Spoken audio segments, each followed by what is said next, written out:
Michael Kennall, a painter out of Houston, Texas, and we're here in the studio this morning. I'm a painter, sculptor. I designed and built this studio in 2005. I built it on the first floor of my home. So the concept was the first thing I see when I enter the house is my studio, and the last thing I see when I leave for the day is my studio. I wanted to live with my work, to be more involved, and to be where it's inseparable from my life. In a more intimate way. So if any ideas I have at 2 or 3 in the morning, I can descend upon the studio, do a little adjustment here and there. And I think there's something about that, growing closer to the work. And So Cezanne is huge for me in structure, in the way he planned his life. And of course, Picasso is inescapable. I find a lot of times inspiration of looking at painters and artists that lived 150, 200 years ago, Caravaggio, even more so, 500, 800 years ago. The way they applied their lives to their work. I have to say I don't really go into magazines. I don't really keep up with what's currently going on. There's so much in my own life that I'm trying to figure out that I kind of like the idea of isolation to a degree. But certainly the modernist, abstract expressionists are a lot of the painters that I look to. Alexander Calder is inescapable. What he did with movement and space and with sculpture is amazing. Giacometti would have to be another major influence. Where Giacometti went from surrealists, World War II happened, and then he goes back to his home and through Paris and seeing the burned out buildings and everything torched and burned, and then he comes up with his mature work, the tall, skinny figures, where mankind has almost been annihilated, and you're left with the most simplest of forms, right? Almost like a burnt matchstick. So it's those artists that their lives are really come back on them and reflect into work makes the greatest impact on me. I'll start a painting and then walk away for a couple of days, and it's changed. A painting continues to change whether I'm working on it or not. And it's almost like someone else had done the painting. And the reason why is because as you're working, there's different solutions of medium you use. So if a paint dries flat, then the form rises to the surface and confirm the canvas plane. If the paint dries a semi-gloss or gloss, then it can have an almost imperceptible depth. And it's this kind of push and pull between shapes and space that the painting itself continues to cure and shift on its own devices. And that's where I feel that emotional distance I have with my work, it's almost like someone else had done the painting a few nights before. And I think that allows me to make the necessary changes I need to do. A lot of times, the most precious parts of the painting, the most successful parts of the painting, you have to destroy that in order to push the painting forward. So the creative process is also a lot about sacrifice. Color to me is a deeply personal thing. It reflects time and place. And again, time is so important in my work because it's like a diary. And time is how I build my palette. And time is how I adjust my drawings and paintings. And like de Kooning said, a painting never really ends. It just stops in interesting places. And Cezanne had said, I'm a painter of senses. I'm a sensory painter. And I think a lot of times I sense the way I should be painting. I sense these compositions because of what's happening in my life. So between sensing forms and structures through life's experiences, the palette is the same way. It's the same motivation of time. What you do as a child, I just couldn't believe that you could actually keep doing this in your adult years. And what has provided me in my life has been a bountiful experience of all good things in life. And it constantly changes. There's no ending to being an artist. It's constantly unfolding. It's a very organic process. And I'm just fortunate to be doing what I'm doing. Sculpture? start getting into sculpture? Yeah, interesting time. I began to make these kind of inlays, what I called them. And I would take a piece of plywood and draw the composition out, cut it out, take the pieces out, cover them with metal or paint or canvas and stick them back together. So like a jigsaw puzzle away. And they were more textural studies. And I realized that once I took the pieces and stood them up, I no longer needed the frame. And they become much more 3D. And then learning how to attach them either notched or incised or penetrated forms, get them to stand up on their own. And I was really taken with now they're standing up in 3D, and in the air, the space around the shapes were equally as important as the material themselves.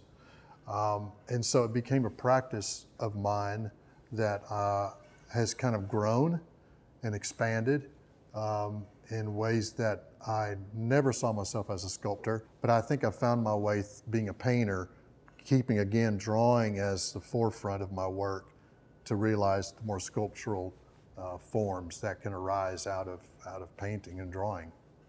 Once you get into the work, it begins to unfold and almost mimic life itself. And as long as I find that my paint is generational mixes of time, I keep to drawing, all these components begin to build a body of work and kind of build a certain identity for myself as a painter. My name is Janelle Esparza. I'm a multimedia artist who works primarily in fiber. I'm originally from Corpus Christi, Texas, and I currently live and work in San Antonio. I'm really excited to show at the Art Museum of South Texas because that's my hometown. My whole family lives there, and it's going to be accessible for them. It's going to be really exciting to kind of share this aspect of my work with them very easily. I've had lots of artistic people in my life, my father, my grandmother, lots of aunts and uncles who are really talented and crafty and like to make and create things out of found objects and things, or my father can draw really well and taught me how to use a camera for the first time. I never really considered it as an actual profession until I went to college.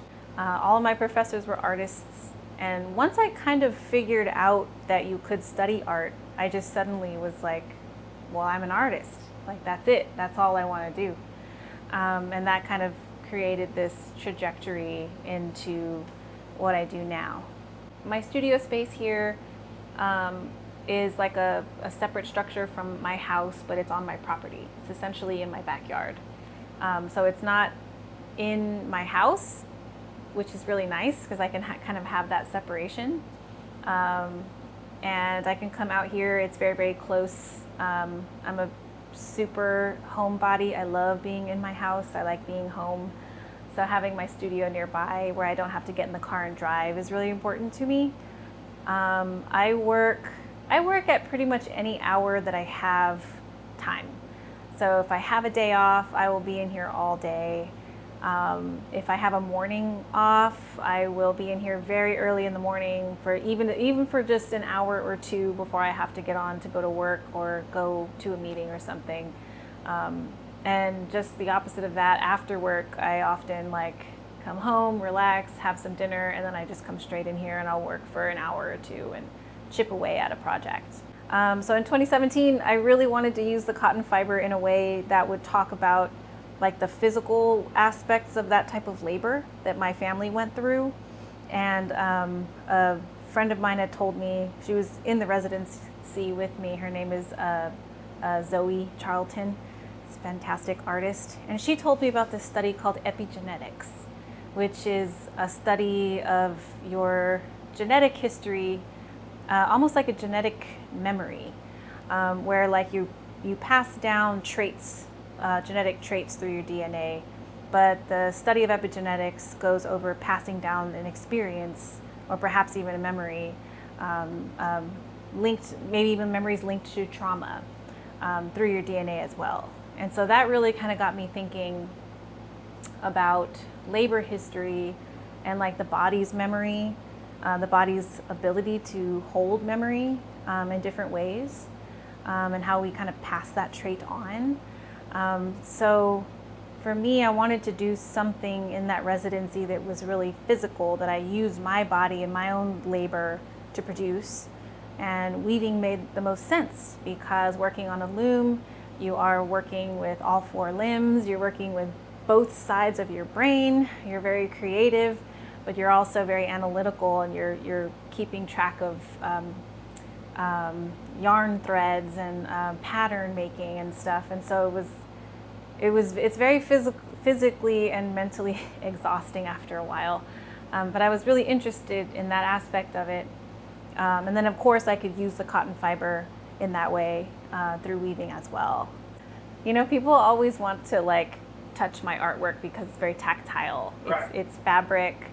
It's very crafty. I think weaving, just like crocheting and needlework in general, is very, it's a very humble material. It's very simple. Weaving is an ancient practice. There are indigenous cultures all over the world that have been weaving, and so it's a very approachable medium. A lot of the yarns that I use are natural fibers. There's the natural white cotton, but with Sally Fox fiber, she grows these really beautiful browns and siennas and greens, and they're remarkable. And I love really utilizing that palette as much as possible.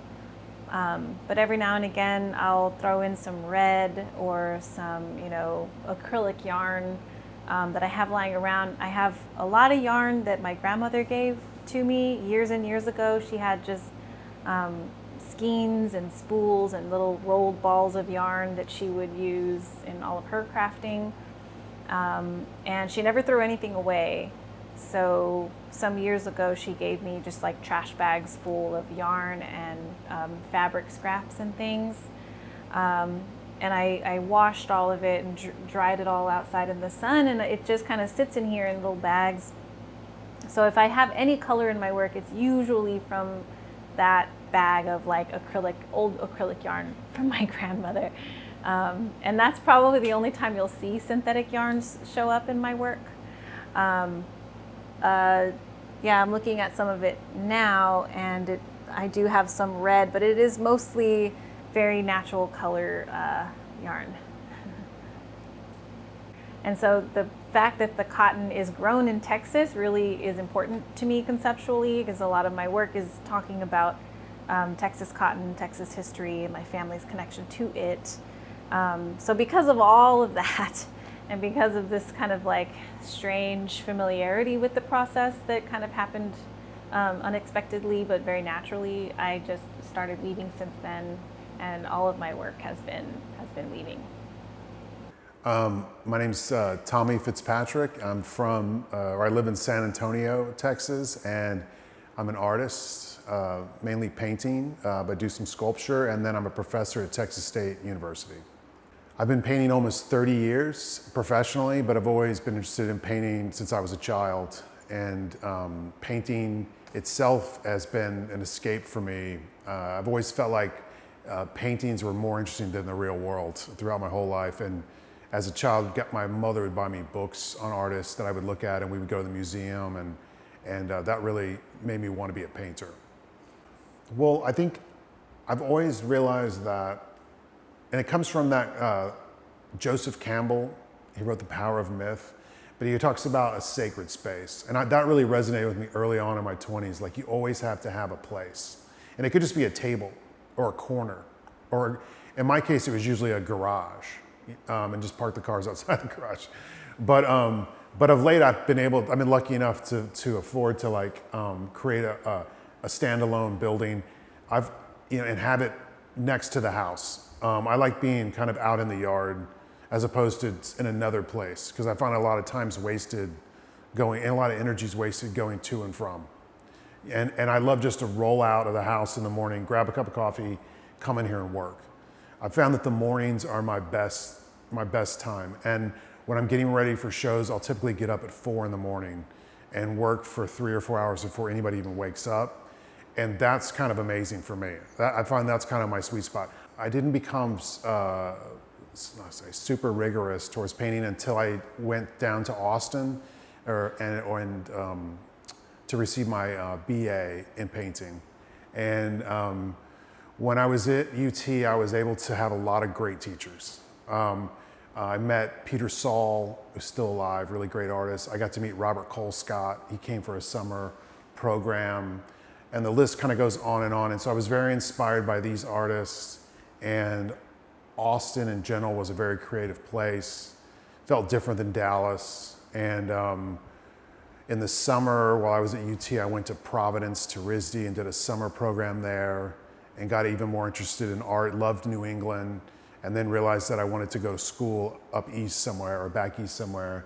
And once I graduated from UT, I went I got into Yale University's painting and printmaking program in New Haven, and went there for a couple years and did that. And all of that, I mean, that was sort of my formal education, but after I graduated from Yale, I got a job working at the Metropolitan Museum of Art for 4 years, and that was sort of another type of education I got, being able to be around that collection all the time for 4 years. But that's sort of like my formal education.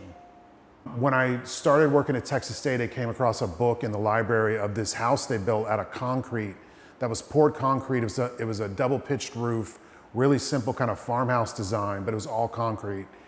And I decided to make a painting of it. So I made a painting of that, and it had some other qualities to it, but it really resonated with me that, wow, this really simple house structure has got a universality to it. It's got a kind of a feeling of like home, but it's not specifically any certain thing. It's more of an idea about home. So after I finished that painting, I thought, wow, something about this I've got to continue in a way. And that led me to sort of simplify things down quite a bit. Both with imagery, I sort of started to I've made almost 50 of these now, and have kind of have different variations, but most of them are frontal, double pitched roof structures that I create on the computer. At the same time, I was looking at like trying to reduce and simplify the form into kind of an iconic kind of image that represented the work. I also have been addressing like the way the paintings are made. I consider painting like, it's like building a house. And you sort of build a foundation, and then the scaffolding goes up, and then you put the skin on it and the roof, and then that kind of creates the vessel. But the paintings are built in layers, and they start as kind of thinner paintings to begin with, similar to my earlier work. Like the inside the window is sort of like the kind of brushless, non-textural quality. You can actually see the weave of the canvas there that's wrapped around the panel. And then I begin to sort of build up these surfaces using gallons. Like this painting's probably 7 gallons of acrylic polymer that's a matte surface, and that I'll pile onto the painting, and then I'll pull it. And what's been, early on in my work, I was very interested in kind of brushless painting, and I didn't want any kind of marks. But about 2 or 3 years ago, I sort of gave up on that kind of notion of perfection, and started to use the material in a way that allowed it to kind of have more of a voice in the whole thing. So, you know, I'm pulling the material. It's not like I want it to be smooth, but I want it to be smooth-ish. And then it's kind of got its own ideas about the way it's going to happen. And after 10, you know, maybe a dozen pulls, I'll land on something that seems right, and I'll stop there. The texture obviously is important, but the color is probably the most important point. And you really can't judge. I mean, on the computer, I draw them and I splice in the color, and I try to imagine what that would be like. But until you put, you know, 70 inches of blue or whatever color it is down, you really can't know what it's going to be like. So constantly I'll make a move, and then I'll be like, oh, it needs to be a little desaturated, or it needs to be a little warmer or cooler or whatever. And all of that has to do with kind of taking a shot at it, see what happens, and then kind of like adjusting to that, which is something the way I teach, where I'm like, you know, you need to paint with your eyes open, like that the actual fact of the painting is the answer, and that you have an initial idea about it, but then you can kind of, while you're working, you look at it and you have to judge, like, okay, no, that's not good. I need to fix that. I need to change that. or it works fine, you know. And that give and take is what drives me to be an artist. So in the past, I had made some sculptures to then use as the maquettes for the paintings. These sculptures in particular happened after the painting, so it's sort of like reversed. So I made these paintings and then I made the sculptures, and it's been the construction of the sculptures was achieved through the computer rendering. The CAD programs were used with a laser cutter, and then they cut all the planes, and then I assembled them together. I did it at the university where I teach at, with the help of some people there. And I put the planes together, and then I began to put paint onto them. The sculpture, in an unusual way, through doing the sculptures, it helped me think about the house form in a different way. And because they are three-dimensional, they're not an illusion of a house, they are actually a vessel, a container itself. It felt as if I needed to, these needed to be more painterly. So it's almost like the sculptures are kind of like paintings, and then the paintings are kind of like sculptures, if that makes sense at all. And so where these are flat and kind of a compression and kind of speak about a kind of form and have a kind of structure to them, the sculptures are much more rigorous in terms of the way I'm applying the material and allowing it to really have its way. But when in the paintings, the material itself sort of carries the illusion of the house, and in the sculptures, it's more of like an idea about the paint kind of they almost kind of like mud or something, but to kind of like making you think about the house form all of it's about making you think about that form differently. But it was definitely an interesting experience, sort of making these forms and thinking about the paintings, but in a sculptural form. My name is Elena. I'm an artist here. I live in Corpus Christi, Texas. Originally from Dallas, I went to undergrad in St. Louis at the Washington University in St. Louis. Graduate school was at the New York Academy of Art in New York. So I've lived in Dallas, St. Louis, New York, and now in Corpus Christi for about the past 11 years. I love it down here. Being down here has really elevated my practice. This right here is my dog Wexler. I rescued him about 4 years ago. And all of the paintings that I make are images taken when I'm walking Wexler early in the morning. I love the way my neighborhood looks. I love Corpus Christi. I love the way Corpus Christi looks. It has a certain nostalgia to it. So this is kind of my inspiration buddy, my little helper as I get my painting started. When Wexler and I are walking in the mornings, I often see images I think are going to be really, really cool. And so luckily I have my phone with me. I snap up a couple pictures. I take some mental notes of what it actually, the colors and the value structure actually looks like. Because in my opinion, the camera's great, but it really can't capture the way light works and the way a feeling works. So since getting my art degree, I've tried to maintain an active studio practice wherever I am. A lot of times it's just a corner of the room. I've taken a closet in an apartment and put a table in it and had that be my studio space. Oil painting is incredibly messy. Combine that with a lot of pet fur, and it's best to have a separate space for your art. About a year after living downtown, it was it May of 2020, so the height of COVID, we found this house, and my husband and I are we're buying this house. We love it. It's mid-century. It's in a neighborhood that we really liked and grew to love. It had a pool and stuff. So we bought this house and we moved in here, and it is about a 10-minute drive to K-Space Studios. So I just wasn't going to the studio as much. So I moved my studio to this house. We're in a pool house right now, kind of the pool house. The fun fact about this is I know the woman before me who had the space, she was an artist. The woman before her who had this space was also an artist. I think they were potters though. So this was kind of a ceramic studio. I remember I was in preschool and my little 3-year-old, 4-year-old friends looked at my drawing and she's like, hey, you're a good artist because you draw your hands with a circle and 5 fingers, and everyone else just draws a circle. And so, it's an impressionable age. I thought oh, I guess this is my thing now. I guess I'm good at art. And so sometimes I think if you just believe that you're something and you're just kind of keep working at it, you can achieve it. So I always kind of thought, or maybe knew, that I was good at art. It's something I always pursued. I think I really, going into college, I knew I wanted to study art. I knew I wanted to study realism, kind of like a realistic art, and I wanted like a traditional education in the arts. So that is what I pursued. First in Washington University in St. Louis, I had really great instructors there, kind of really learned like the basics of painting.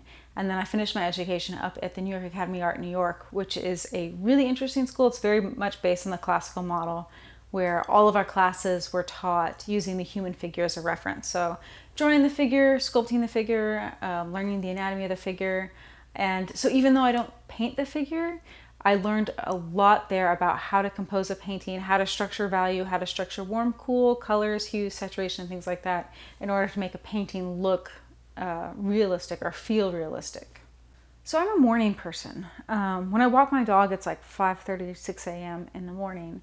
So I'm a morning person. I like to wake up and do things. The best times for me to paint are early in the morning or after dinner, because I also like when it's dark and I can just come in my studio and hyper focus and knock stuff out. I listen to audiobooks pretty much exclusively when I work. I like fantasy and sci-fi, pretty much exclusively those. The best kind of audiobook is the one like I kind of get lost into and I kind of feel like I'm not a part of that world. And I think it's kind of fun because the best parts of fantasy and sci-fi books is the world building. And that's kind of what I'm doing with my painting as well. I'm kind of creating this world. And it's also fun for me because I will look at a painting and I'll be like, oh yes, I remember exactly what I was listening to when I was painting that, or I remember exactly what I was listening to when I was painting that. And I like to think, I don't know if it's true, I like to think like listening to the work kind of influences how I paint. Like if it's going to be more mysterious, if it's going to be more happy and bubbly, like, you know, that kind of is reflected in the painting themselves. In my studies, there's been a lot of artists that I look up to and their work doesn't all look like mine. I really like Ken Curry. He's a Scottish artist. He uses liquid to create like a very smoky effect. He uses it in figurative work. I use it a lot when creating my my scenes, like the one behind me. Like there's only, you know, the way you get this is by, you know, just painting really thin layers over and over again and having like really thin paint so you don't even see the brush strokes. It just becomes like a gradient. In making my art, I'm inspired a lot by the French realists. So Bastien Lepage, he has that great Joan of Arc painting in the Metropolitan Museum of Art that I love to see every time I'm there. And it's so trippy because it's like detailed, but it's not. Like the vegetation almost becomes like a pattern. And I really like that. In making my own work, I paint a lot of leaves, a lot of trees, a lot of grass. I'm not one who likes to go in there and paint every single detail. The things I paint, like I cannot identify like, hey, that's this plant species. Some artists are really good at that. I'm very much not. I really like Edgar Degas as far as value structure. A lot of my work is like Degas' work where it has like a darker foreground and a lighter background, which is kind of the reverse of like what you usually see. You know, you usually put light things in the foreground and have a dark background so the subject's really highlighted. But I like my subject in shadow and kind of like a lighter background. So it kind of creates that depth, kind of creates that tension. So yeah, those are the artists I say I'm most inspired by. So I only work on panel. I don't like the tooth of a canvas. I like the surface to be as smooth as possible. So I'll get the panel, I will gesso it a few times. Sometimes I've used the traditional white gesso. I've also used a clear gesso so I can get like the warm color tones of the wood underneath the painting. I always do like a first really rough-in sketch, kind of like some of the ones you see behind me or to my left. So the first rough-in sketch is just kind of like it's drawing. It's basically drawing, here's the lights, here's the darks, here's the geometry, here's like perspective, some color notes, but those will be refined later. And then I'll just get back into it. I work very intuitively. I rely on my education a lot. You know, it's not like I sit there and plan, oh, hey, this is going to be this color, this is going to be that color. I just kind of work with things. I know my education has taught me like how to use value, how to use color, like color temperatures to kind of create a space. And so I really rely on that background to say, you know, oh, this isn't working right. Is it the value? Is it the color? Is it the temperature? Like, how do I make it feel like a space? So yeah, so I paint, I lay it in and then I just get into painting. I live in Utopia, Texas, and moved out here in 2000, so it's a little over 23 years. Previously, I had painted in much smaller studios, and I knew that I didn't want a studio that was too big. It had to be comfortable, because when you're painting, you have to think, and you don't need anything else to, work against you. And I bought this house, and the first week I gutted the downstairs, which is where we are. So the downstairs is all studio, and it's also the coolest room. And then I live upstairs, and the house still isn't finished. It's still, half under construction. It's a perpetual thing. But I bought it for the view and to live in the hill country. And I've never found anything quite like it. And part of it is the white limestone rocks. And the water is so clear, and you get these beautiful green hues to the water, not from algae, but just the refraction of the water, or of the light through the water hitting that limestone. And it is, I love those light rocks.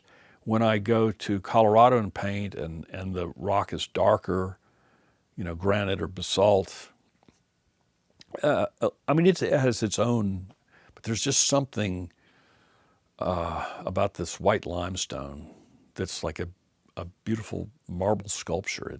It's the way the light had, the cools in the shadows, and reflected light from the water hitting the underside of a rock.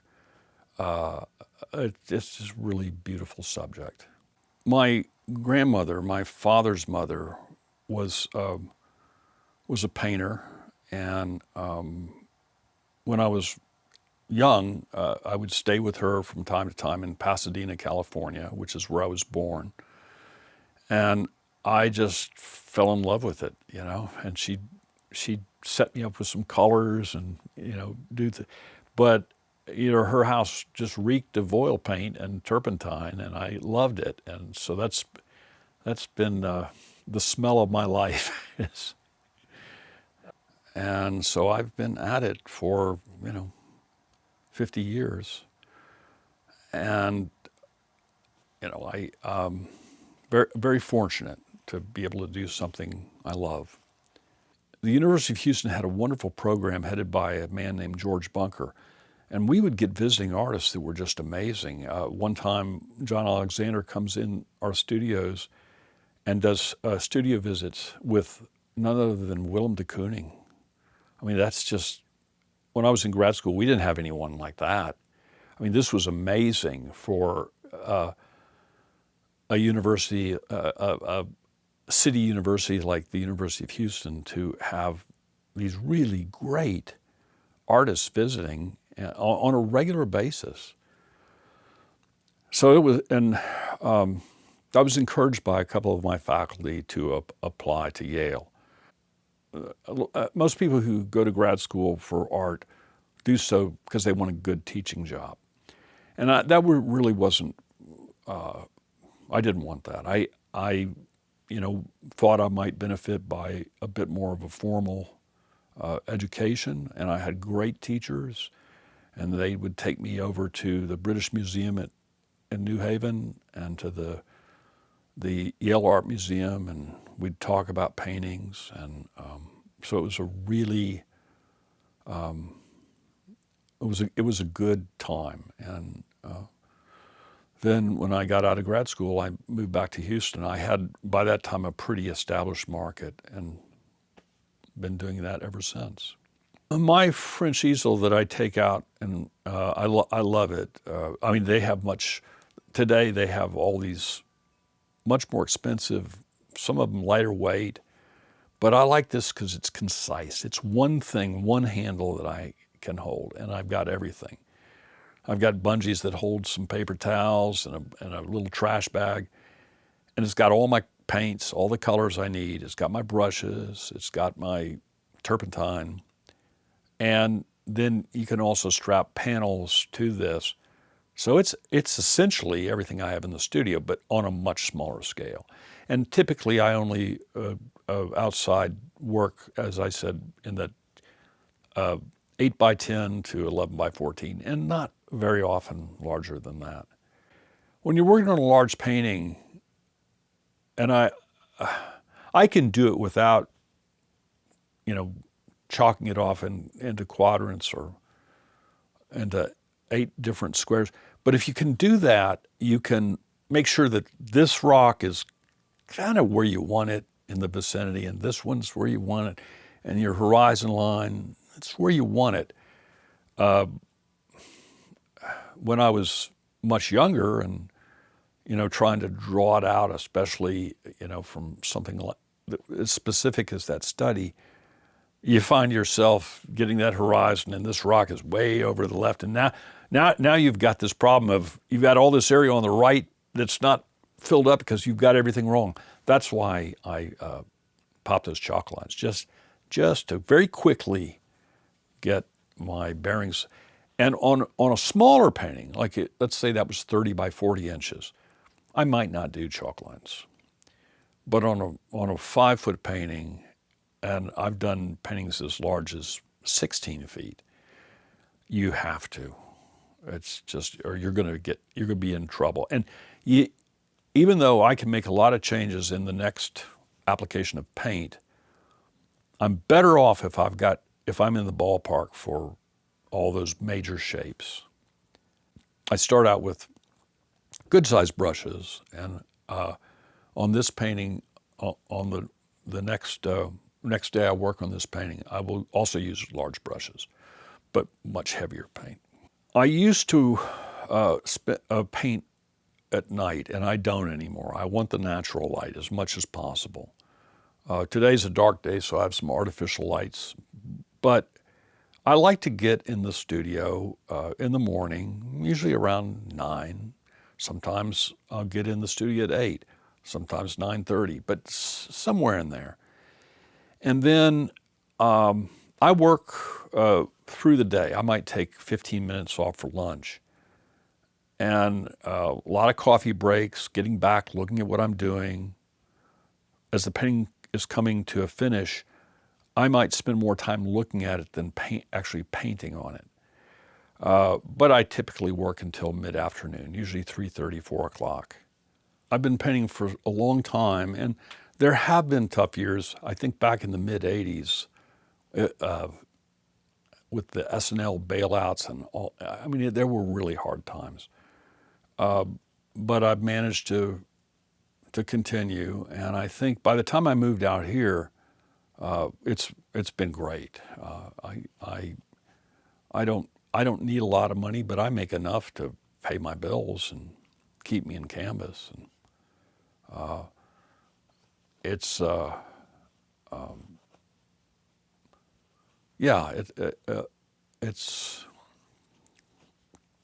been good.